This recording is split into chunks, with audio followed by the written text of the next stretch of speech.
O hidden light, shining in every creature, O hidden love, embracing all in oneness, may each who feels himself as one with thee know he is also one with every other. Om Shanti, Shanti, Shanti.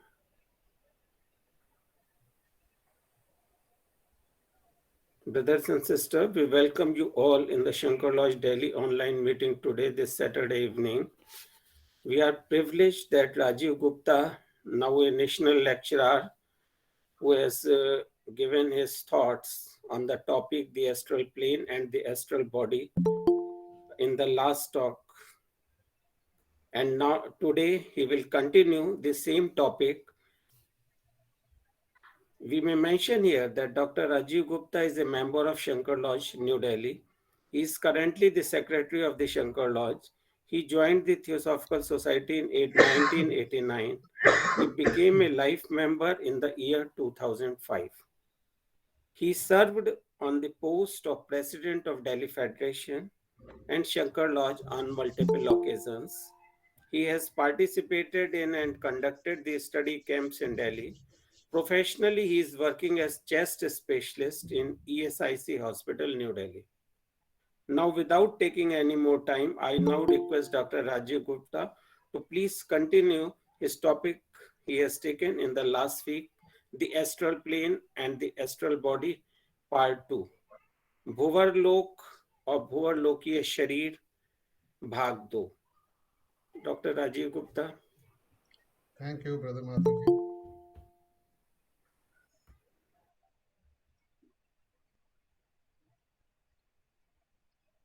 So we will just continue from where we left last time.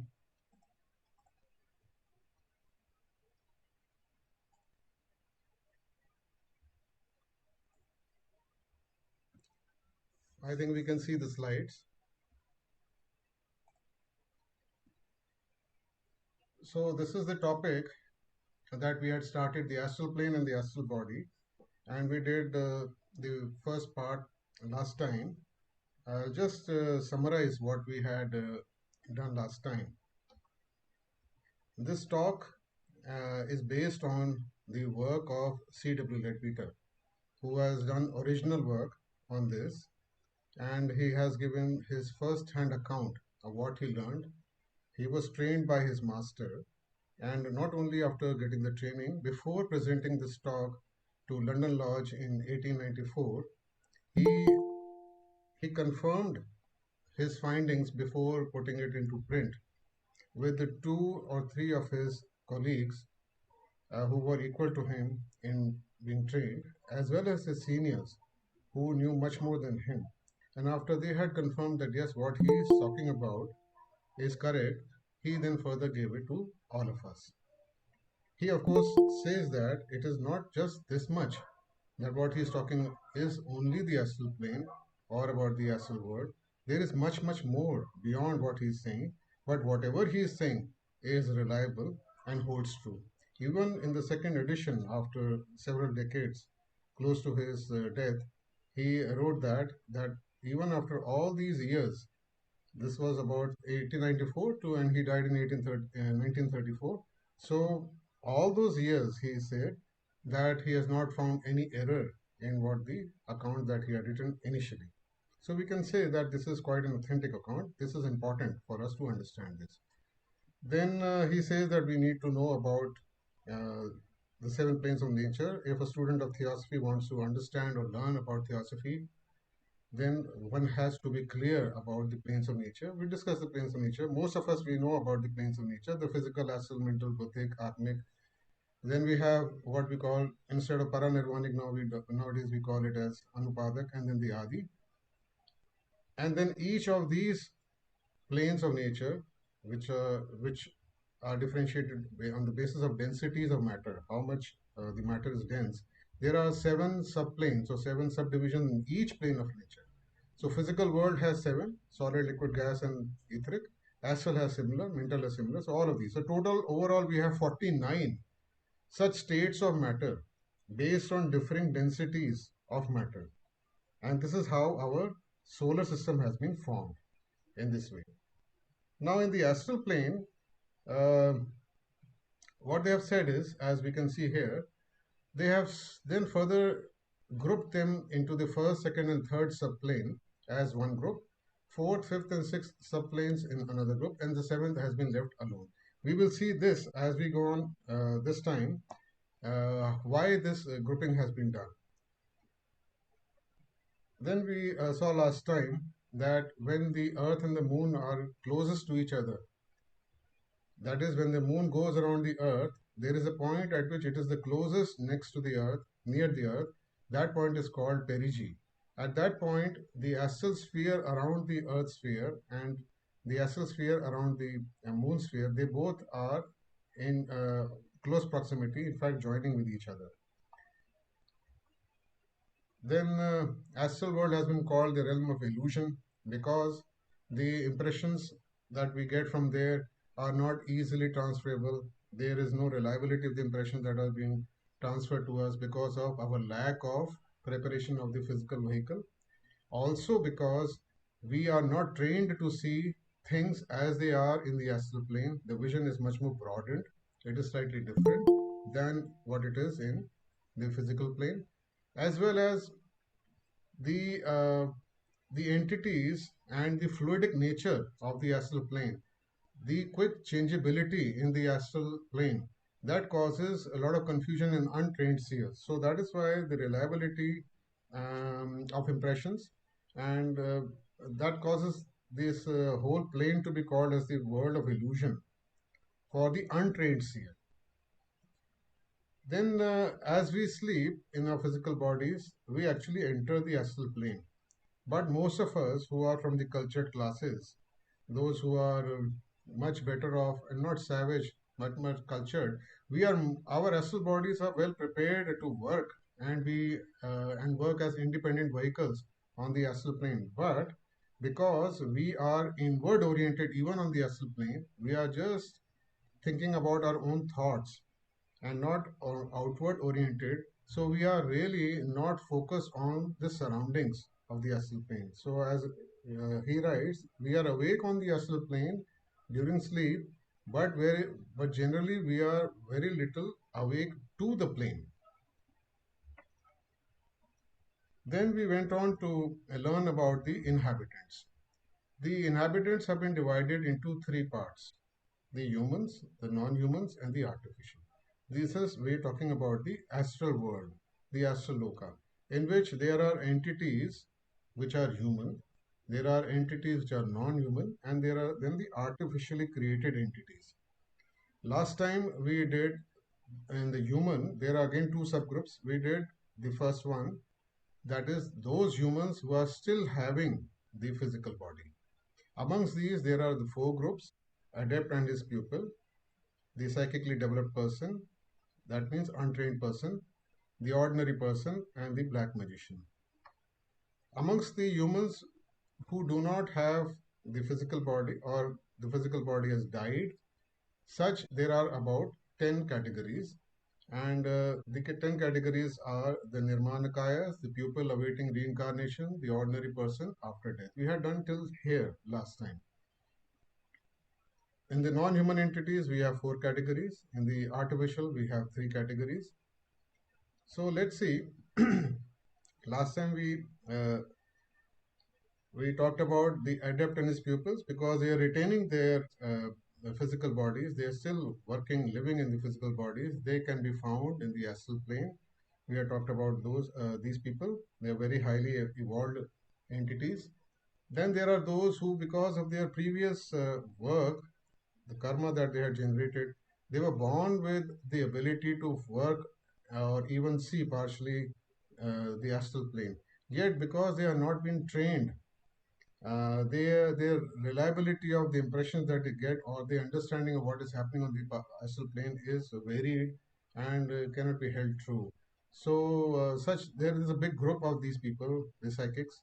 We had spoken about that last time. The third we had talked about was the ordinary person like us. When we sleep, we go into the astral plane. We had talked about that. And then the fourth group is the black magician and his pupil. The black magician, who is still living in the physical body, and his disciples, or the people who are doing apprenticeship under him, they also do many things, and they are also there in the astral plane. And their difference between the adepts and the black magician being that the black magicians are intensely selfish, and everything that they do is just for themselves. Then we went on to the humans who are dead or not having a physical body. Amongst these, the most elevated group was the Nermanakayas. Now, the Nermanakayas are adepts, and frankly speaking, they can't be called humans as such. But they have come out of the humans, and they are adepts, but they are not retaining their physical bodies. They are retaining all their permanent atoms, and they can create an astral body whenever they want to work on the astral plane. Like last time we had talked about that their work is very little confined to the astral plane because they are quite elevated souls. Their work is different. Also, we had talked about the seven paths or the roads to which a person who attains adeptship, that person goes there. So one of them was the Nirmanakayas. The other was the Dharmakayas, those who come and take avatars. Third was the Sambhogakayas, and the fourth was those adepts who remain within the occult hierarchy on the earth itself. Fifth was those who go into the angelic kingdom, join the angelic kingdom. Sixth, about those who join the solar logos, the group that solar logos creates, which is called the general staff of the solar logos. It's a group of adepts, rather actually grouped from Arachip onwards. The solar logos has as its own to be used anywhere. So this is the group which we call the general staff of the solar logos. And then there is a seventh, and those are the people, the adepts who go to the other chains, the next chain, to build up the forms and for the next chain. So these are the seven paths. Amongst them, Nirman Kayas is one of the paths in which the main work of the Nirman Kayas is to gather the spiritual energy, the unselfish, elevated energy which is created by all beings in the physical world and the astral world and the mental world. They collect these energies, somehow extract it, and they store it so that the occult hierarchy, the people who are working in the Great White Brotherhood on the lower three planes, they can use this energy.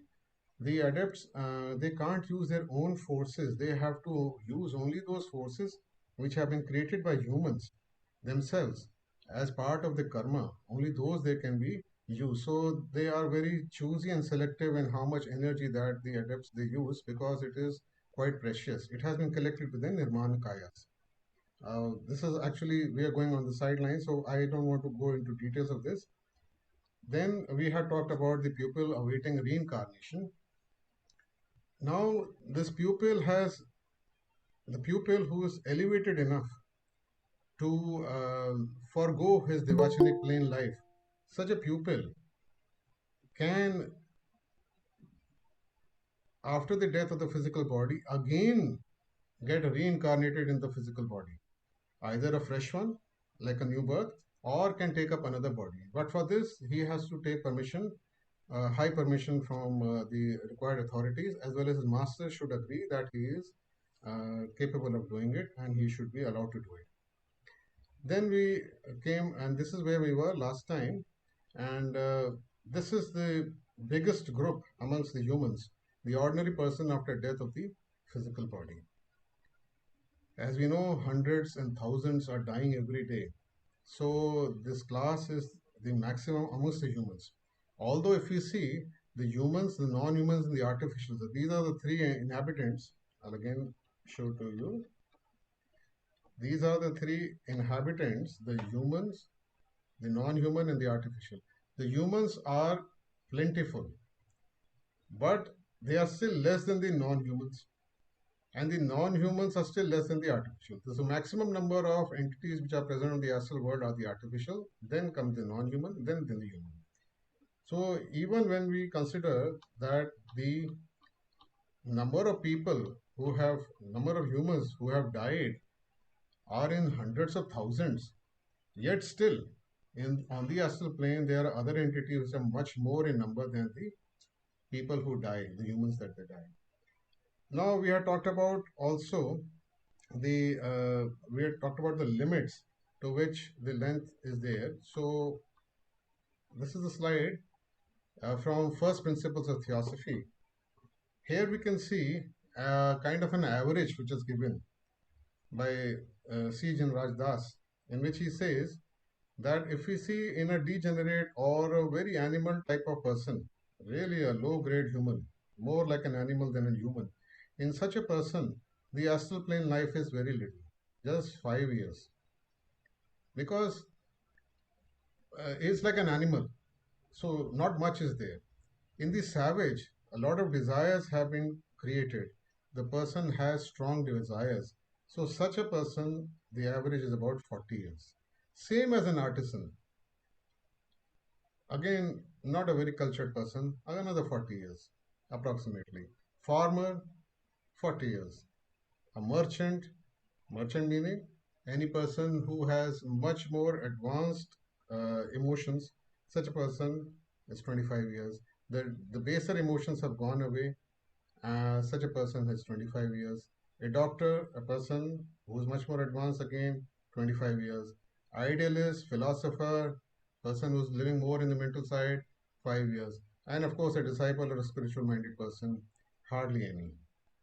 But what we see is that in the Devachanic plane, in the lower heaven, the degenerate, the animal person will have nothing. The savage will have hardly any life there because they have not generated any spiritual force, any unselfish work that they might have done, aspiration also. The artisan, very little, 160. Maybe there is love for one's family. Farmer, the same, not much. But as we see, as we go on this line, the merchant, the person who is, let's say, a person who is running a shop or a factory, such a person is just having 475 years. Whereas a doctor who has done much more work, it is 975, almost 1,000 years. The idealist, again, another maybe 100, 200 years more. But the disciple is having a lot. This is what the pupil who is awaiting reincarnation, he drops away. He drops the intense bliss, the gain that he would have of this 2000 years, and gives it away and starts working again back in the astral life, in the physical life. So, this is what we had discussed last time regarding the length of life on the astral plane.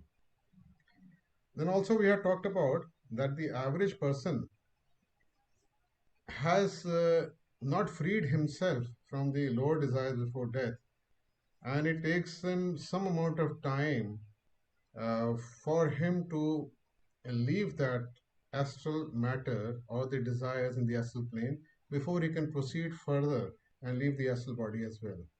So, like we have in the physical body, we had talked about last time that, like in the physical body, we have nutrition, the life and the health of the body.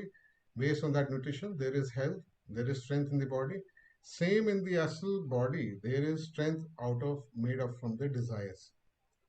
The more coarser desires, that much more health will be there. That much more length of the life will be more of the astral body. But sooner or later, because this is the upward arc, the returning arc, the ending part of the reincarnation, of the incarnation which is happening, and there is a withdrawal of the life force from body to body.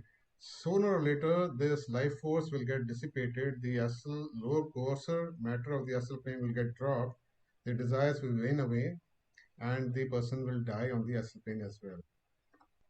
Now, this is the slide that we had done last time, that there is a rearrangement of the astral matter at the moment of after the death of the physical of the body.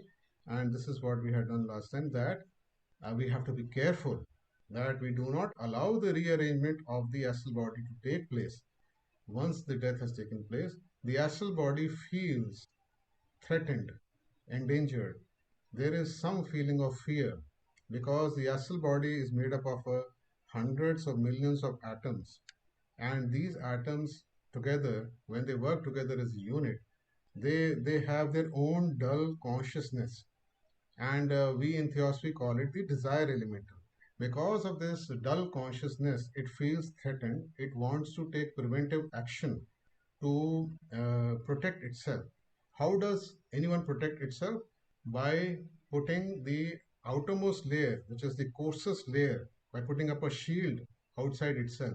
Because on the astral plane you can't have a shield, so this astral body, what it does is it rearranges its matter in such a way that the outer layer is now made up of the coarser matter of the astral body. Whatever coarser matter that it has, it arranges all that coarser matter on the periphery of the astral body. So it gets rearranged in concentric spheres based on the densest matter outside, then the less dense, then the less dense. In this way, it becomes rearranged. The theosophical student should not allow this rearrangement to take place. The reason being that if the rearrangement takes place, then the outermost layer of the astral body is exposed to the surroundings, and the astral body is not having specialized organs like our eyes and ears and nose and all the sense organs that we have. It is not having in that way. In the astral body, the perception or the sensation happens, the sight and hearing and everything, it happens from the outermost layer of the astral body.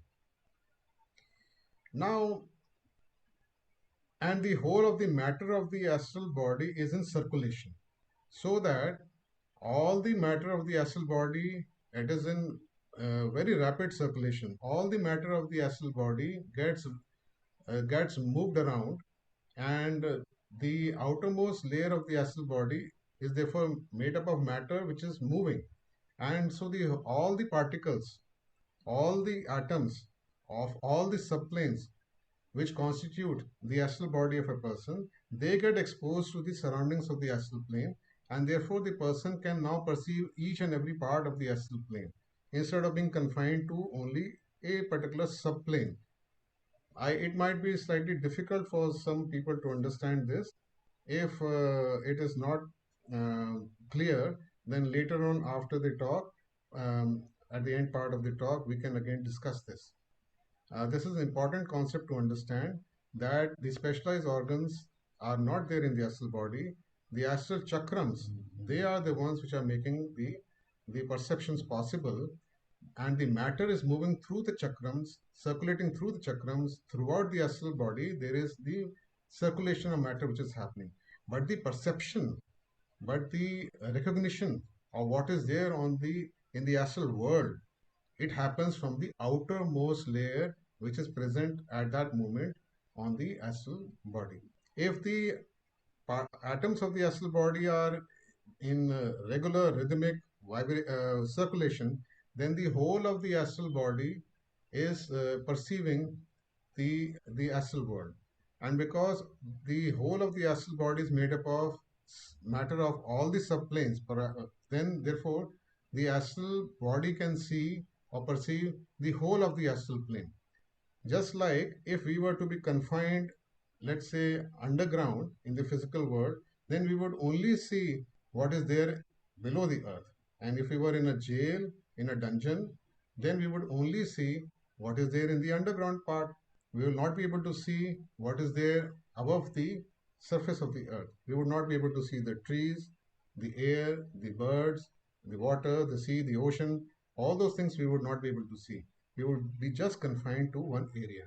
Similarly, when the only one type of matter of subplane, sub matter of one subplane is there on the outside of the astral body, then that person in the astral body cannot see anything else except that part of the astral world which is corresponding to this subplane. Now, it might be slightly confusing. Later on, maybe we will discuss this much more. So, we were here, and after the death of the physical body, we have to resist this kind of rearrangement. We should tell others also, if they are if they want to understand us, or they are ready to listen to us, that after death, if supposing we feel that there is danger, there is a feeling of danger, then it is unfounded danger. We should not give in to this kind of feeling of danger.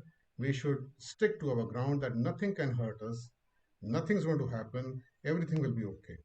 Once we have this constantly, after some time, the rearrangement will not take place. The desire elemental will understand this, and then we will be able to function in the astral body and see the whole of the astral world instead of just being confined to one subplane.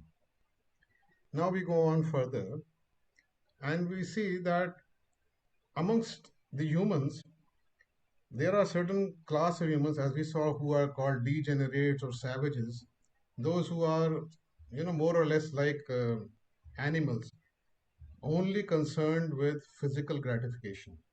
Such people who are sensualists, drunkards, addicts to physical uh, stuff like different. So basically, what I mean to say is, such people who are just confined to the earthly life, they have nothing else. Their whole focus is to get derive pleasure from earthly things through bodily means. So you have drunkards, people who are gluttons, people who are sensualists. Such people, when they die, what happens to them is that the physical body has gone, but the personality, the mind, the desires are still there. Now, how to satisfy those desires? If I'm a smoker, a chain smoker, now I can't smoke because there is no physical body and there is no cigarette or bidi or whatever to smoke. Now, what do I do? The intense desire to get gratification from smoking that I was getting, that pleasure, that satisfaction that is still there. That intense desire is still there.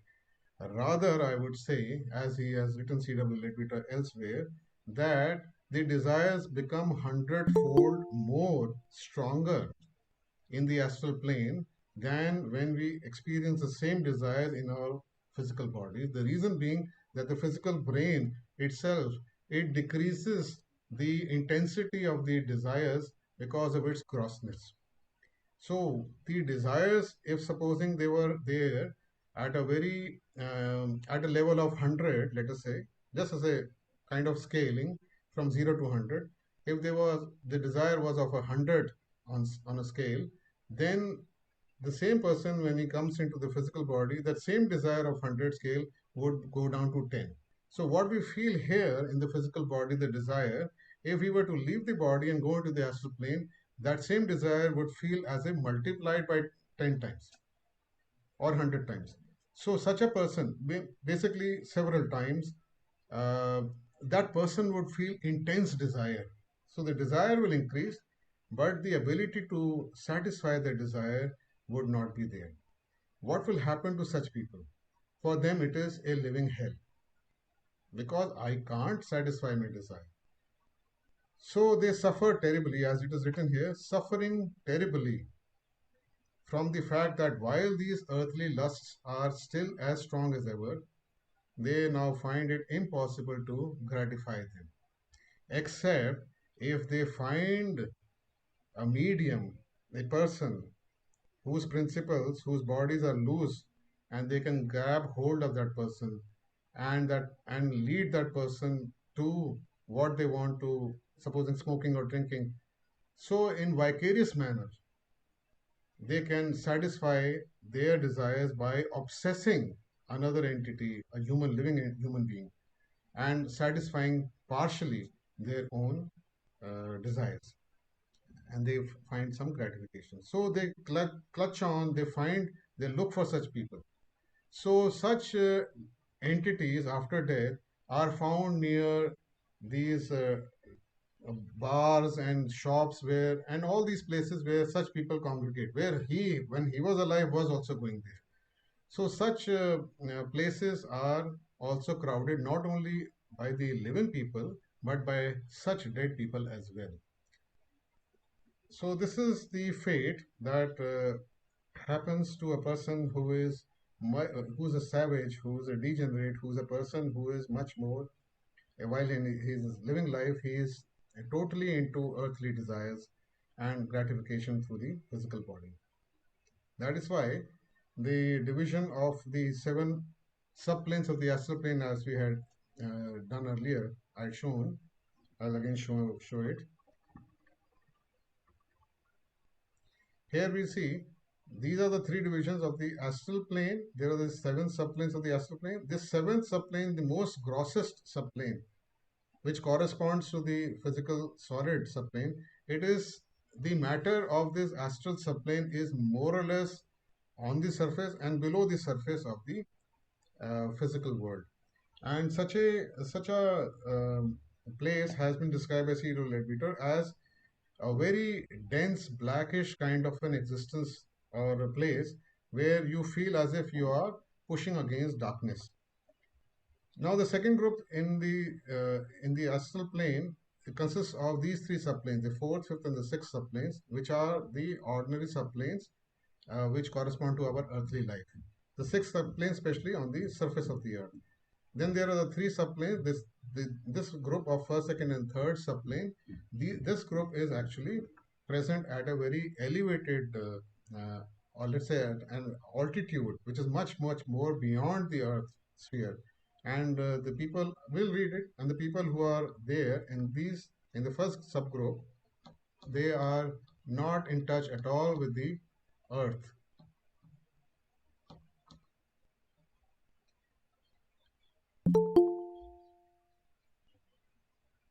So we see now we have talked about the person who's the most selfish kind of a person, what living hell that he will have, the narc that he will face there. The ordinary decent man, the ordinary person, has very little matter of the seventh subplane in his astral body.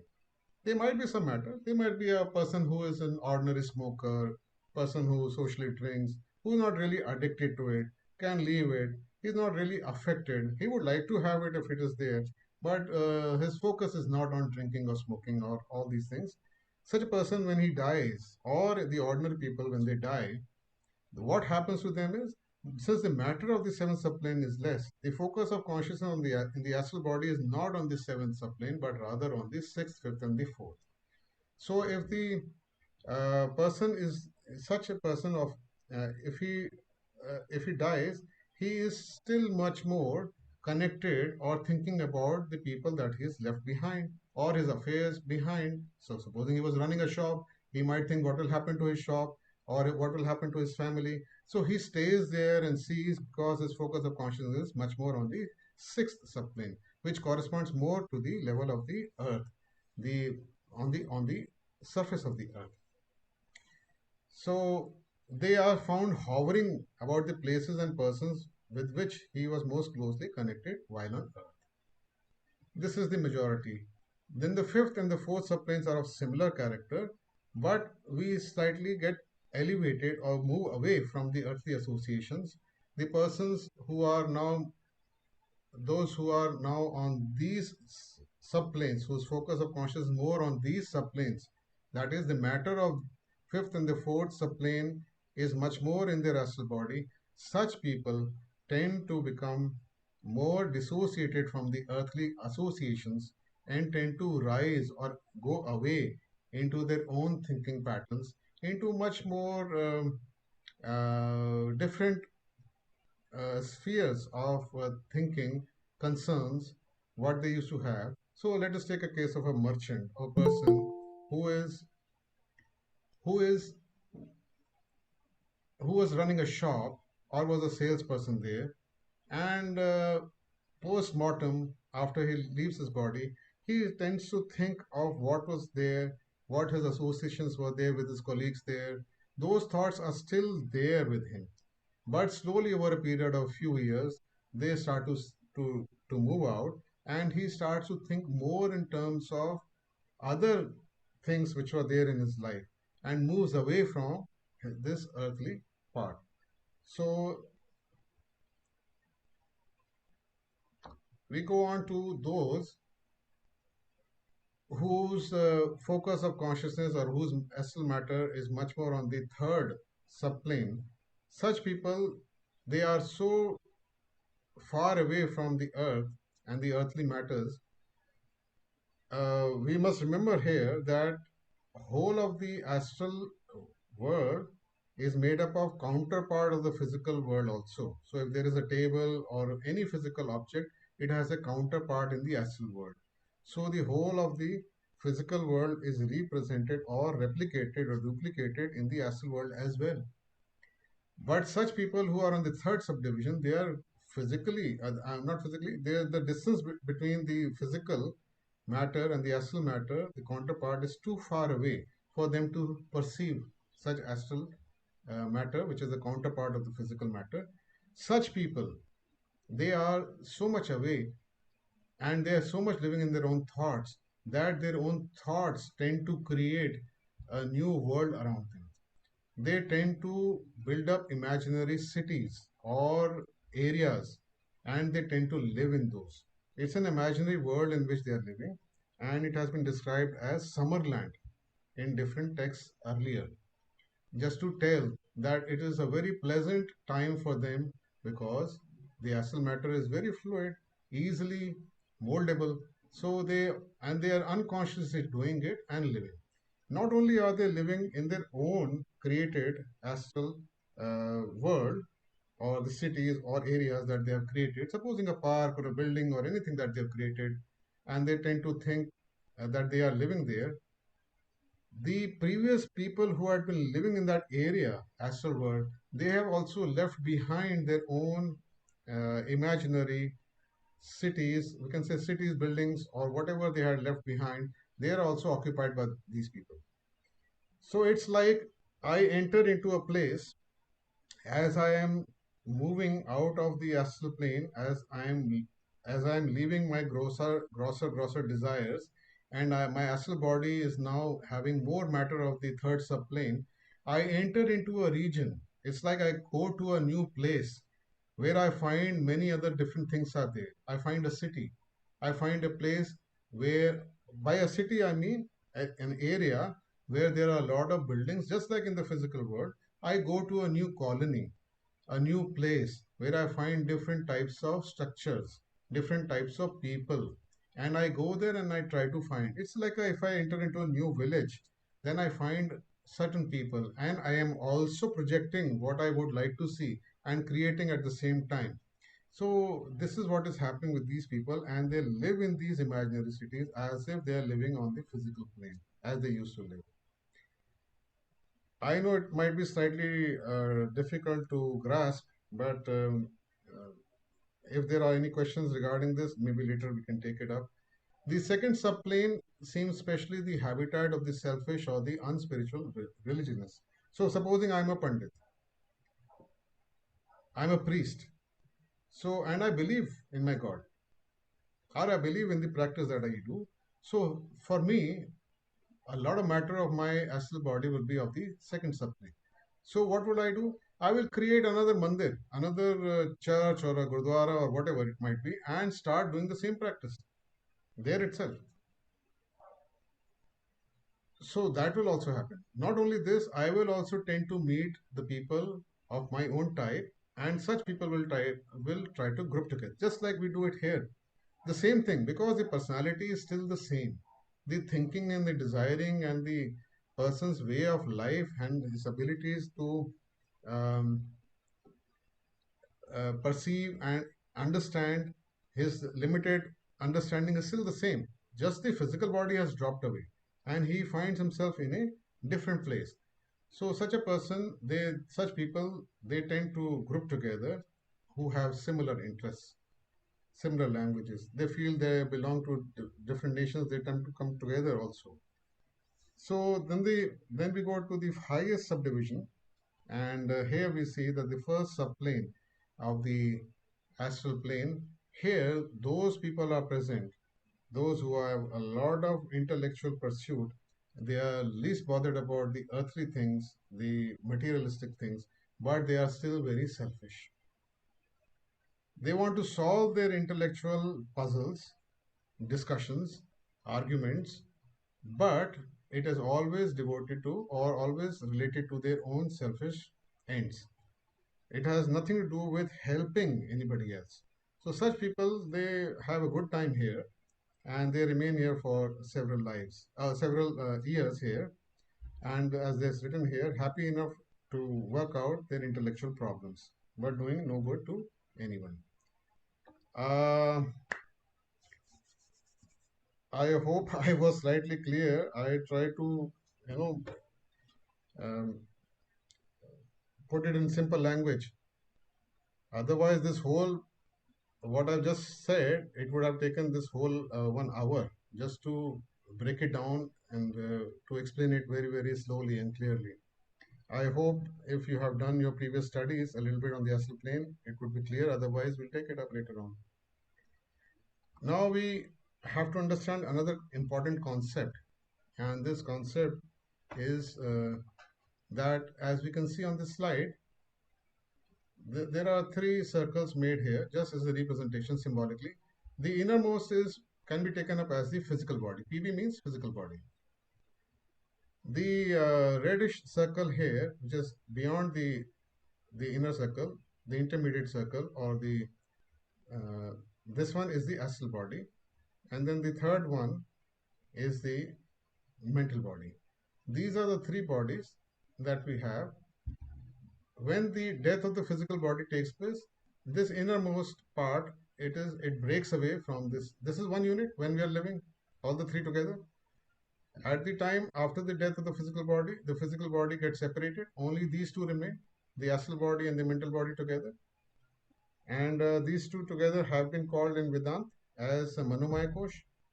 So, what happens to this unit at the time of the death of the astral body? At the time of the death of the astral body, three things can happen. There can be a complete separation between the astral body and the mental body, or there can be a separation in which the astral body is so intertwined with the mental body that the mental body is not able to have a clean separation from the astral body, and a part of the mental body is gets broken away and carried away with the astral body. So it becomes part of the astral body, dead astral body. Then the third is when the whole of the mental body gets separated away and becomes part of the dead astral body. So, uh, because the soul or the ego or the causal body, the ego in the causal body, that is as we are going towards the end of the incarnation, the physical body has got separated. Now the astral body will get separated, then the mental body will get separated, then the incarnation will end. But the mental body and the astral body, in the third case scenario, there is no separation, and the astral body takes away the whole of the mental body away with it at the time of its own death. Meaning, such a person was, we will go on to this, such a person was so gross, so selfish, that he could not separate his mental body from the astral body. The astral body took away the mental body and led to a point where in the Devachnik plane, the person will not be able to generate or make use of the Devachnik plane period. And it's basically a loss for the ego, for the causal body. There's nothing, no gain from this incarnation. So these are the three scenarios and of what happens at the death of the astral body. It's important for the coming part. Now, this is the shade. What is the shade? Shade is the central part, when there is partial separation. So shade, C.W. Leadbeater calls death, the dead astral body, which has partly torn away the mental body and taken or carried away with it. So what happens is the person is having such desires, and it has intertwined the mental body, a part of the mental body with those desires. You see, desires alone can't do anything. You need to have some planning, some thinking for the desires to be put into action for the gratification. So that part which subserves, it's like it serves the astral body. The mental body then serves the astral body to satisfy those desires. That part gets so intertwined with the astral body, that the person at the time of the astral body's death breaks away the mental body, that part gets broken away. So this dead astral body has been called shade, and this shade bears the exact personal appearance. Now, in the physical plane, when the physical body dies, the physical body is just lying on the ground. It has no movement. But in the astral plane, a dead astral body just floating around. It again has no movement. It has no innate, from inside, any kind of activity or motion. But it is still having the material which can respond if it is galvanized, if it is energized by some outside influence. It will again come back to life as if it was the same entity as it was during its life as astral body, living astral body. In the physical body, if supposing we could again energize the physical body, supposing somebody is in coma or death, and we don't know that person has died or not, but that person comes back again, we say that that person has come back. So if somebody could give life back to a dead physical body, the person will come back as the same person. Here also the same thing happens. The astral body, the dead astral body is also deteriorating, but it is deteriorating at a pace, at a speed before, which is quite slow. Just like in the physical body, also it is quite slow. And in that period, if this shade, this dead astral body with the torn away mental body, if this comes into contact with the medium or with some black magicians, people who can use this dead astral body for their own means, they can make use of it and do certain negative things. So this is something we have to know, that this is one of the things which happen after the death of the astral body. So these entities are also present on the astral plane. As I said earlier, people who are untrained, and when they go to the astral plane and they see somebody there. So supposing I were to go to the astral plane and see somebody who has been energized, who's just a dead astral body, but energized by some other person and is behaving like he is King Akbar. I would suppose that yes, this is King Akbar, the dead body of a king. He is the astral body of King Akbar, or maybe Mahatma Gandhi. How would I know? I'm untrained. I can't see. I don't know how to differentiate between a live astral body or a dead astral body. I can't. I can't really know. Similarly, earlier on, when the seances were done, when there were mediums through which certain informations would come and certain entities would claim that I am so and so, there were certain guides on the astral plane, or there were guides on the physical plane who would guide through the medium these influences, this information. They would sometimes get into contact with these shades and energize these shades. The energy of these shades would come, this dead astral body would come to life, and it would exhibit the same features of the person that it was before death, and would appear as if the person is still living, whereas the person has already gone and left the astral plane. So this is called the shade. Supposing, and if there is a complete separation, then this is the dead astral body, and this is the mental body. There is a complete separation. Then this dead astral body is called a shell. As we understand, a shell is empty shell. There's nothing behind it. So there's nothing in it also. This shell is when a person is able to extract the whole of the mental body out of the astral body. Then this is one, the shell is left. Also, the shell is made after the shade undergoes what we have just said, shade. This undergoes the deterioration process in which the mental matter gets dissociated from it. Then also, the shell is only left in the latter part of the deterioration. of the shade. So the shell also, it is just a dead body of the a dead astral body, and it can also be energized and made use of by those entities. Obviously, they are negative entities. Overall we can call them as black magicians, and they can be used for the selfish purposes, for various purposes about which we have not been told. But we have been just told that this is one type of entity which is also present. And whenever it gets energized, it would again take up of the personality of the same person as it was before the death of the astral body.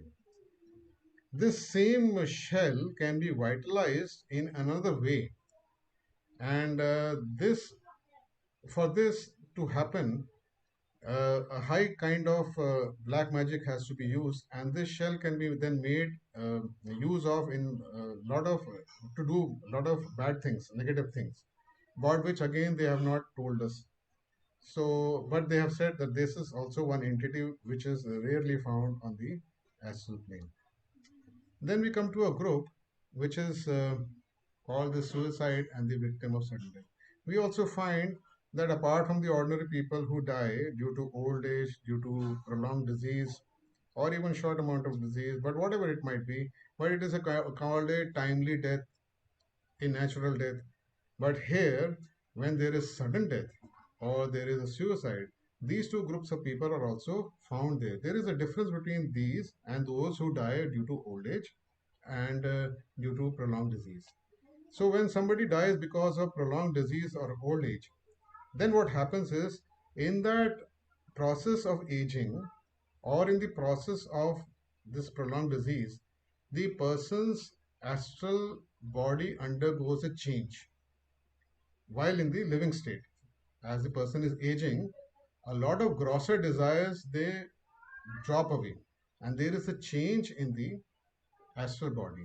So this matter of the seventh subplane, it drops away to a great extent. Matter of perhaps the sixth also drops away to a great extent. Similarly, in a person who is having a chronic disease and is going away, so let's suppose a person who has kidney failure and has gone undergone dialysis for several years, such a person will not have a lot of desires, physical desires left. He will just be existing and would be cribbing that why I can't live properly also. So such a person will have a lot of grosser desires from the astral body already taken away. When such people die, they usually do not or are not conscious of the seventh subplane or even of the sixth subplane of the astral plane, and they usually wake up either in the sixth or the fifth or the fourth subplanes.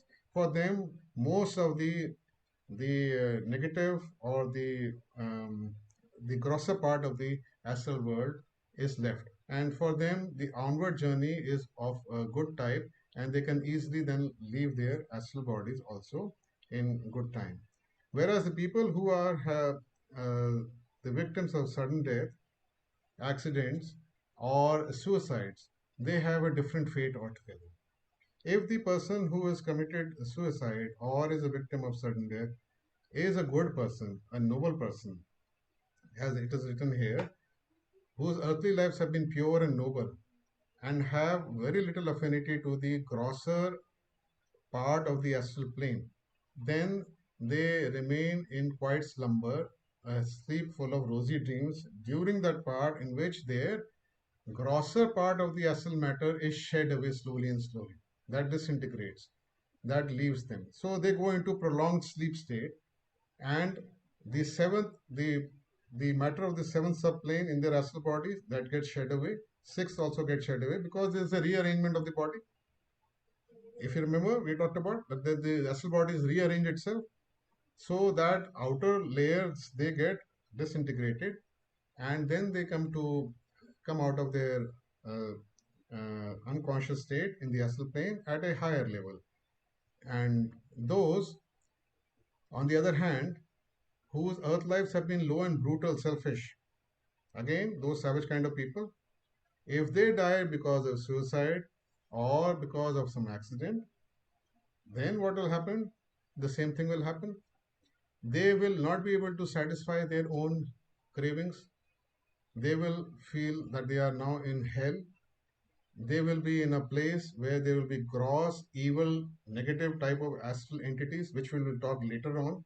Because on the seventh subplane of the astral plane, even on the sixth subplane of the astral plane, there are entities which are very, very evil type of entities. Evil in the sense that they are not good entities, not friendly entities, and the people who are conscious of those and are living on those planes and are interacting with such entities, they're going to have a bad time.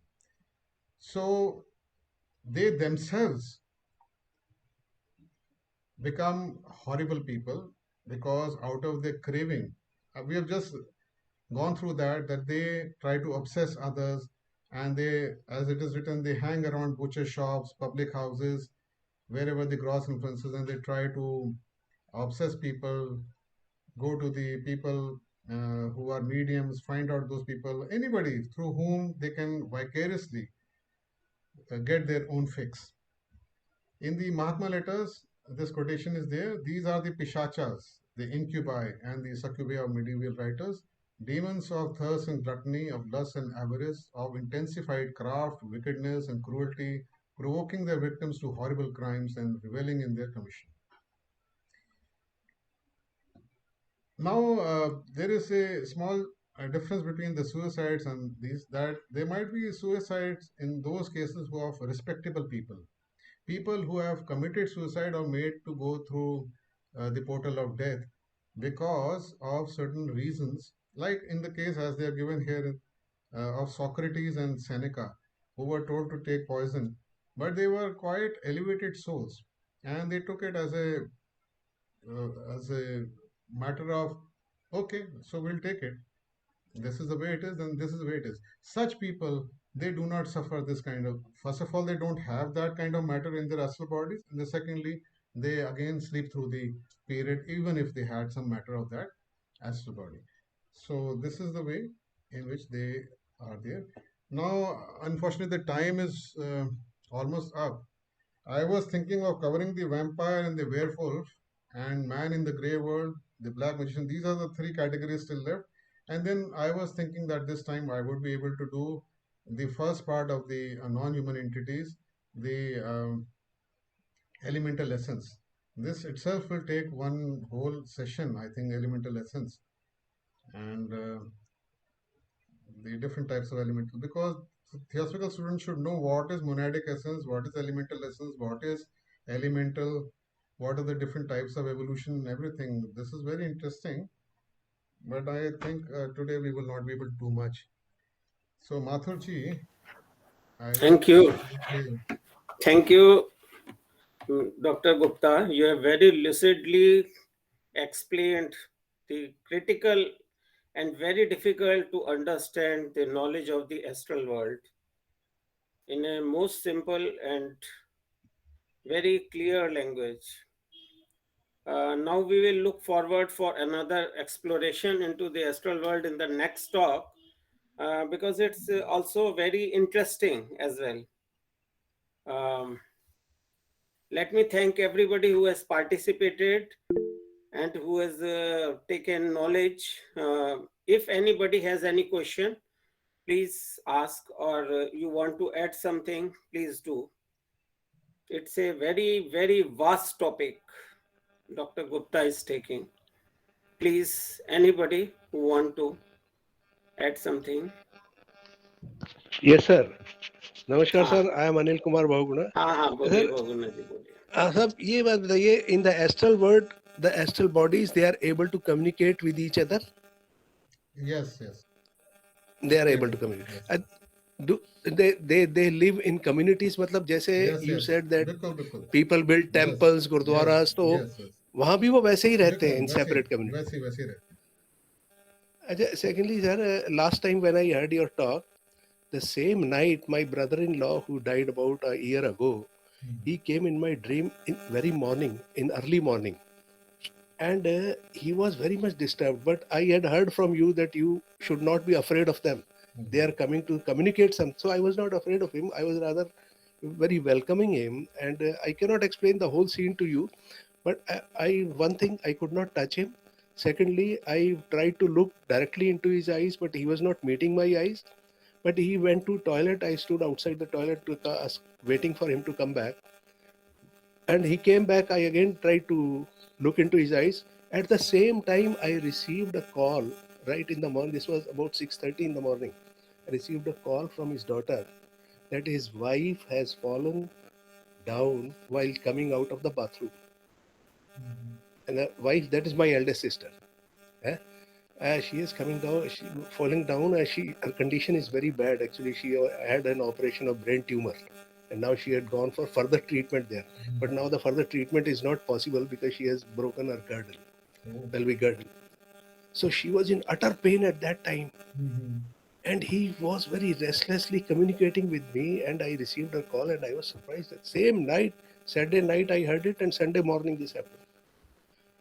So then I feel that yes, now I feel that there is something truth in this. How are they able to communicate with living people who are still alive? These astral people, he's not contacting me all the time, but that day he contacted me. So how are they? Can I contact him, or is there any way that we were like friends together earlier?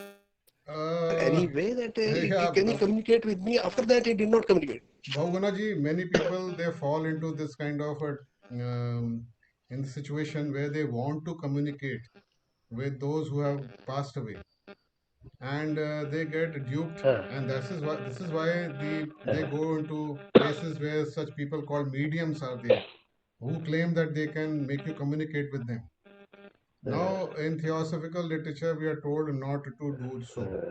Whatever you want to do, you can make a strong wish before sleeping that you want to meet that person who has passed away, but there is no guarantee that the impressions that you get during the night would be real or mixed. Also, there is no way of knowing what impressions that you gather in the morning, how far you have been able or been succeeded in doing so.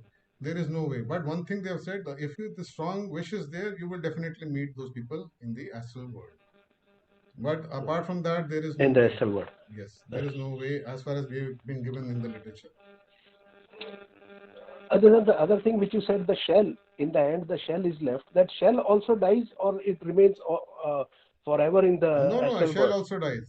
Just like physical body, it gets deteriorated. You see, we cremate the body. If we were not to cremate the body and put it just on the surface of the earth, it will Uh, slowly disintegrate, and the elements will go away. They will pass on. So, but it will take a long time. The shell also dies. The shell also gets yeah. disintegrated. The matter goes into circulation. The astral matter. It is very interesting. I tell you, this happened in Bangalore, and I was sleeping in Delhi, and he Distance doesn't communicated matter. to me exactly. Yes, yes. Thank you, thank you, Thank you, thank you. thank you, thank you. Thank you बगुड़न ji, doctor Rajiv Gupta, thank you. और किसी ने कुछ question करना है, किसी ने कुछ ऐड करना है तो please. Sir, Rajiv sir, Brother good Mathur, evening. बोलिए बोलिए Mathur sir. बोलिए बोलिए। लोखंडे जी हेलो। कुछ कह रहे हैं, बोलिए। हाँ हाँ, मैं ये कह रहा था कि अपने डॉक्टर साहब ने बहुत बढ़िया तरीके से वो एस्ट्रल वर्ल्ड के बारे में जानकारी दी है, और जो नए लोग हैं, ये एस्ट्रल प्लेन के बारे में थोड़ा सा कंफ्यूजन बहुत आता है लोगों में, और बहुत सारे प्रश्न भी मन में उपस्थित होते हैं। अभी ब्रदर जिसने भी ये क्वेश्चन किया है, ऐसे हर एक के अपने कम ज़्यादा अनुभव होते हैं, और लीडबीटर साहब ने इसके ऊपर प्रकाश डाला है। राजीव जी ने बहुत अच्छी तरह से उसको बयान किया है, उसके लिए मैं उनको थैंक्स देता हूँ। धन्यवाद। थैंक यू लोखंड जी, धन्यवाद, धन्यवाद लोखंडे जी, धन्यवाद, धन्यवाद। Thank you. Very good talk, Dr. बढ़िया हुआ राजीव जी। थैंक यू लोखंड जी, थैंक यू, थैंक यू। हाँ दिवाकर जी, आप कुछ कह रहे हैं, बताइए। ऐसा होता है डॉक्टर साहब कभी कभी जिसको हमने देखा ही नहीं है जिंदगी में कभी. I was born after the death of that person, and sometimes that person appears before me. Of course, not physically, but at the mental level or astral level. ऐसा क्यों होता है? Does it mean anything? Unless there is very clear indication again and again that there is some meaning, one should not think too much about it. ऐसा मेरा अपना personal मानना है. बिल्कुल बिल्कुल ठीक, बहुत बढ़िया. Thank you Diwakar ji. Thank you. और किसी ने कुछ? Sir, good evening. This is Kevin. हाँ बोलिए. Hello, Raju ji, हाँ are you Lord. able to hear me? Yes, Yeah, yes. yeah, yeah. So I'm actually new to Theosophy. So my question is, I was seeing this chart that you were presenting where the total number of years were given. I just wanted to ask those years which are mentioned are those earthly years, you know, years differ from planets to planets, and some concepts even say that time is only linear in our plane, the physical plane. So when we go to higher planes, time is not linear. Like for example, this could be my first birth, and in the next birth, I could be born in 13th century or 12th century. In that perspective, so what I wanted to ask is, those years which are mentioned for each cycle, are those earthly years or are those something else? Thank you for the question. Those are earthly years, as we calculate earthly years. So what they have Okay. found is that in cultured classes, in their research of C.W. Leadbeater and Inhabitants, that in the cultured classes they have found two types of groups with the average years between lives as 700 and 1200, meaning that, so I'll give you an example. They found when they did research on J. Krishnamurti's lives, they found that the average years between the lives of J. Krishnamurti was around 700 years, earthly years. So if Krishnamurti was alive, came into the existence or incarnation, let's say around about 1895 or 1894, that means 700 years before that, around 1200, 1194 or so, he must have been there in incarnation. Something like this. So we are talking in terms of earthly years. Okay. Thank you. Thank you, Raju. Okay, welcome. Sir, may I ask a question? Yes, yes, please. Yeah, you mentioned once about the chakram, right, or chakra system. Yes, So yes. I wonder if I would like to know that if it is there in the etheric body only, or it is as well as on our astral body and mental body, and how far it goes. Yes, you see, about the mental body chakrams, we are not been told, but the astral body, yes, there are chakrams, and it is there in the astral body. The chakrams are very closely aligned with the etheric chakrams, the chakrams on the etheric body, and we have already uploaded the previous talk on etheric double. If you were to go to Theosophy Daily channel and see, there in the etheric body, in the etheric double, the talk on the etheric double, the mention has been made about the astral chakrams. When the astral chakrams, which correspond to the etheric chakrams, when they are activated or when they are vivified in the astral body, what happens to the astral body? I'll give you an example. When the astral splenic chakram is vivified or is in full activity in the astral body of a person, then that person can travel in the astral plane easily. But in the physical body, the person will have, after coming back into the physical body, after sleep in the morning, the person will not remember the journey in the astral plane unless the physical splenic chakram is also active. So something like this, and all these chakrams have been mentioned in the etheric double. You're most welcome to go and see that talk on the etheric double. So my question is like after death, when the physical body is left, and when etheric body also disintegrated. In that case, are there chakras in astral body? The chakras are a part of the astral body. Just like our eyes are part of our physical body, the etheric body also, the chakras are there. Only when the deterioration happens, the disintegration of the dead body happens, they will also break away. So till that time, the chakras are there. It is part of the physical structure. The astral body is also a structured body. It is not consciousness. It is a body made up of material. So those materials are still there. Just because somebody, the entity has left that body, doesn't mean that these structures they go away. Our liver, kidneys, all the organs they remain in the physical body once we leave the physical body or the physical body dies. So same way, the chakras still remain, but they are not active because life is not there anyway. I don't know. Have I answered your question, or is it something that you want to ask more in this? No. I was wondering about the functioning of chakras, as it, like, it has no life, or we say prana. Prana is not there in astral body. So Prana is there in all the planes, all the 7 planes. Prana is there, and the prana, the the physical prana is different from the astral prana. The prana is there, but the life of the person, the life which was inhabiting the astral body, when it gets away, that is, it moves out of the astral body and the death of the astral body takes place, then that dead astral body has been called a shell, provided it has no matter of the mental body attached to it. Then this shell is just like the dead physical body. The whole mechanism of chakras is still present inside that body, but the life which was present inside that, which was making it alive, has left it. Therefore, that system is not dead. Just like we have a fan, but once we switch on the fan, only then the fan will work. The motor is there, the blades are there, everything is there. When we switch off the fan will stop working. Similarly, here also the body is having all the chakras. Yet those chakras will not function because there is no life which is activating them or making use of them. thank you very much. Welcome, welcome. Thank you वैन्य ji, thank you Rajiv Gupta ji. और किसी ने कुछ question करना है? Actually ये काफी vast subject है, और किसी ने कुछ क्वेश्चन है, किसी को कुछ बात कहनी है तो कर ले, नहीं तो हम नेक्स्ट टाइम फिर से, मतलब नेक्स्ट वीक मिलेंगे, तब भी कर सकते हैं. मगर अगर किसी के माइंड में और कुछ है बताएं. हाँ, बताएं. इसको थोड़ा एलेबरेट डॉक्टर साहब करेंगे नेक्स्ट लेक्चर में, नेक्स्ट टॉक में.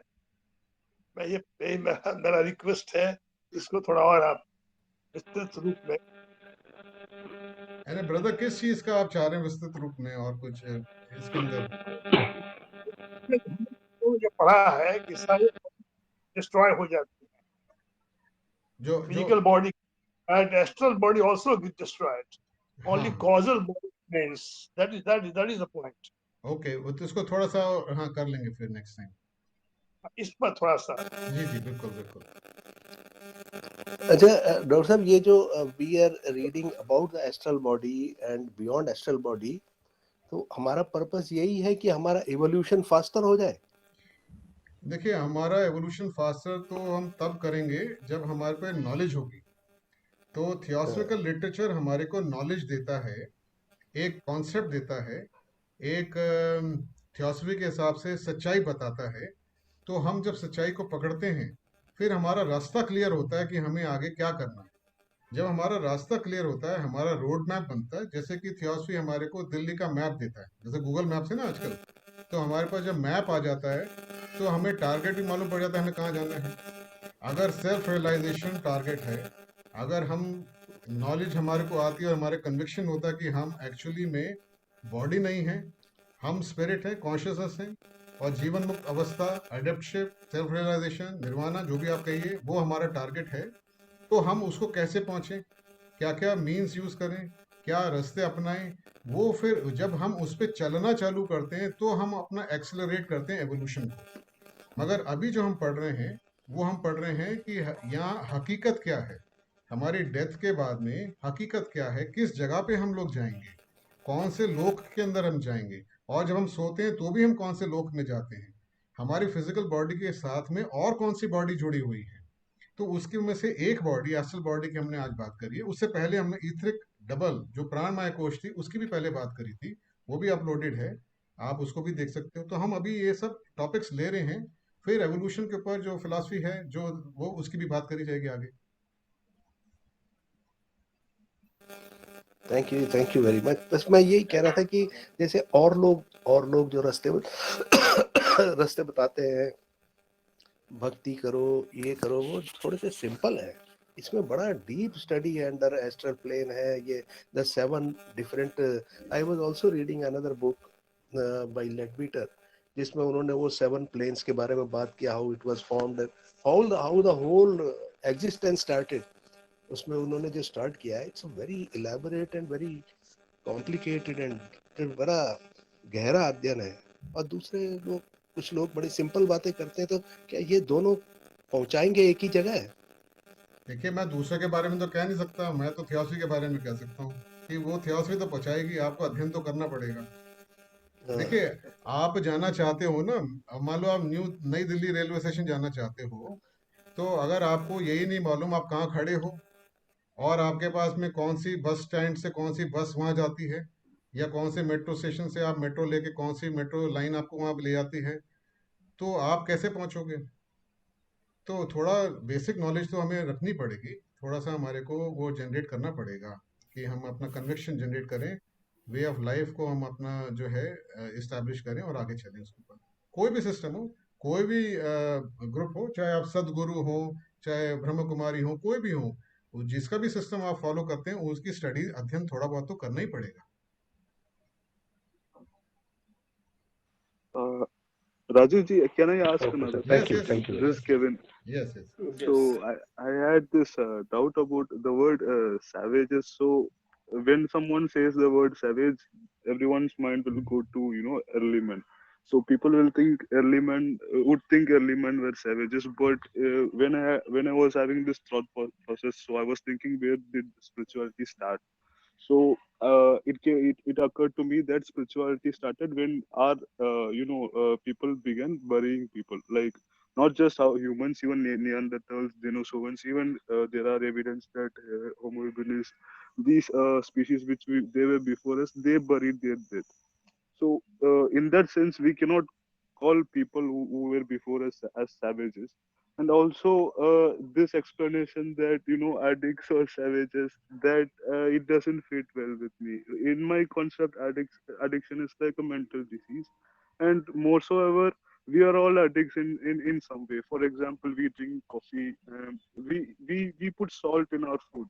We don't normally require that much salt in our food, but we put salt in our food and we eat it, or else the food we cannot consume food. Before 2500 years, there were no salt. Literally, salt was more valuable than gold at the point of time, so people were consuming less salt.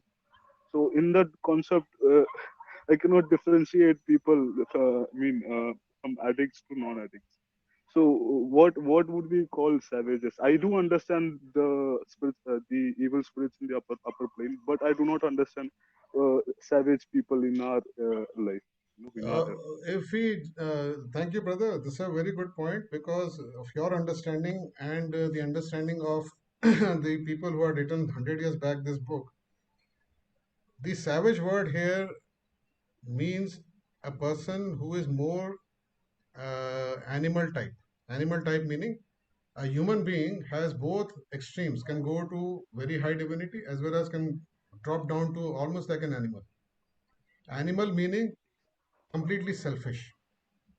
So when I am selfish and I don't care about anybody else, I can kill, I can do anything for my own requirement, then I call that person as savage. This is what they mean by savage here. Savage has nothing to do with anything else. It is just a person who is living a earthly life, just knows about earth, just knows about his own desires, whatever they might be, and wants to gratify them at all costs. Such a person has no affection or very little affection for others, and usually it is a selfish affection. So if I get something from you, only then I have some affection for you.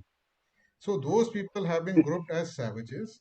The word savage, one should not get hung on to the word savage.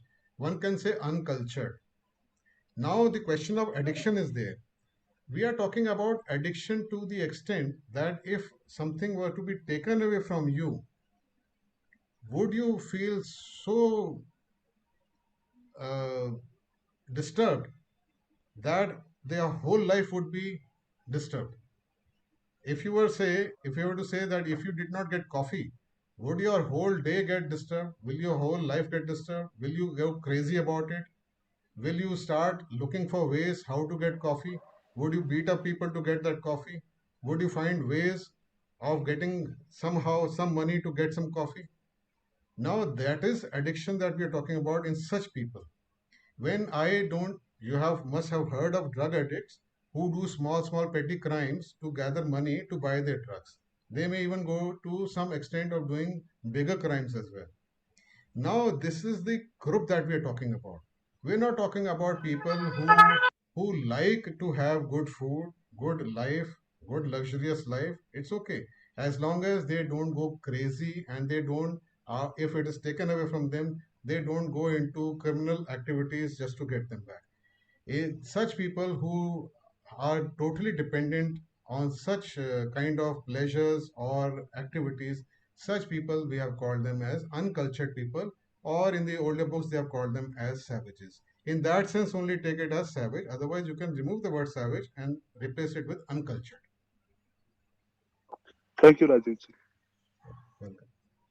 Thank you. Thank you Kevin ji, thank you doctor Rajiv Gupta. और किसी का कुछ प्रश्न है, किसी को और कुछ कहना है? नहीं तो हम लोग क्लोज करें मीटिंग को और नेक्स्ट टाइम फिर से इसको टॉपिक को हम लोग कंटिन्यू करेंगे।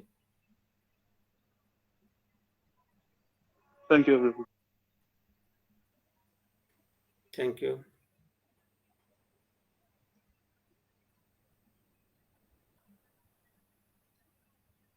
अब हम लोग प्रेयर करके मीटिंग क्लोज करते हैं। नेक्स्ट वीक में यही टॉपिक रहेगा, astral plane and the astral body part 3, और इसको हम लोग और समझने की कोशिश करेंगे।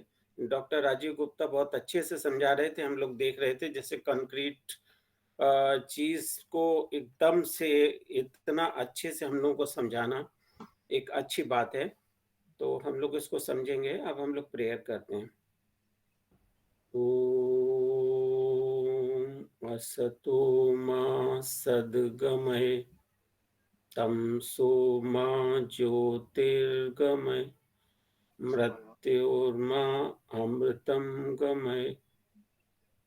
सर्वे भवन्तु सुखिनः, सर्वे सन्तु निरामया, सर्वे भद्राणि पश्यन्तु, न कश्चित् दुःखभाग् भवेत्। ओम शांति शांति शांति।